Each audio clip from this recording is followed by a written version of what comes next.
YCP కాపుల సమావేశంపై కాపు ఉద్యమ నేత రిజర్వేషన్ పోరాట సమితి convener RIT Prakash hot comments చేశారు. వైసీపీ ప్రభుత్వంలో కాపులకు జరిగిన అన్యాయంపై పార్టీ అధినేత జగన్ను ముందుగా నాయకులు ప్రశ్నించాలని అన్నారు.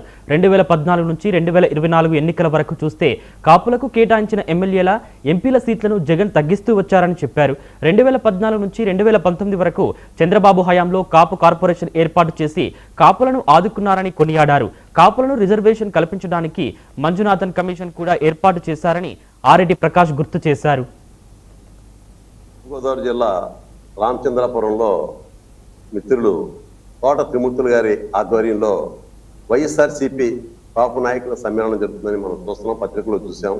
వాళ్ళ డిస్కషన్ పాయింట్ కూడా పవన్ కళ్యాణ్ గారినో లేకపోతే తెలుగుదేశం పార్టీ కూటమి ప్రభుత్వం కాపులకు ఏం చేస్తుందో అనే విషయాలు మాట్లాడడానికి అని చెప్పేసి ఇంకా పూర్తిగా బయటికి రాకపోయినా విషయాలు అయ్యాయని చెప్పి తెలుస్తుంది. కాబట్టి నేను వారిని క్వశ్చన్ చేసేది ఏంటంటే, ముందు మీ పార్టీలో మీ నాయకుడి వల్ల కాపులు జరిగిన న్యాయాన్యాయాలు ఒకసారి మీ పేరేజ్ వేసుకుని అప్పుడు ఇతర పార్టీల గురించి ఇతర నాయకుల గురించి మనం మాట్లాడితే బాగుంటుందని చెప్పి నేను వారికి సూచన చేస్తున్నాను. మనం గమనించినట్టయితే 2014 ఎన్నికల్లో మరి వైఎస్ఆర్సీపీ 36 మంది ఎమ్మెల్యే సీట్లు 6 ఎంపీ సీట్లు కాపులకు ఇస్తే, అదే 2019 వచ్చేటప్పటికి 33 ఎమ్మెల్యే సీట్లు 3 ఎంపీ సీట్లు ఇవ్వడం జరిగింది. అదే 2024 వచ్చేటప్పటికి 26 ఎమ్మెల్యే సీట్లు 3 ఎంపీ సీట్లు ఇవ్వడం జరిగింది.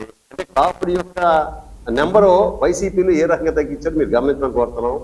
అలాగే గౌరవ చంద్రబాబు నాయుడు గారు వారు 14-19 మధ్యలో ముఖ్యమంత్రిగా ఉండగా కాపులకు సంబంధించి మరి కాపు కార్పొరేషన్ ఏర్పాటు చేయడం, కాపులకే కాకుండా కాపుల యొక్క ఉద్యమం ఫలితంగా కాపులతో పాటు ఇతర కులాలకు కూడా కార్పొరేషన్ ఏర్పాటు చేయడం, కాపులకు సంబంధించి రిజర్వేషన్ ఇవ్వాలని చిత్తశుద్ధితో రిజర్వేషన్ ఇవ్వాలని మంజునాథ కమిషన్ వేసి మరి ఆ కమిషన్ చాలా క్రియాశీలక పాత్ర పోషించాను.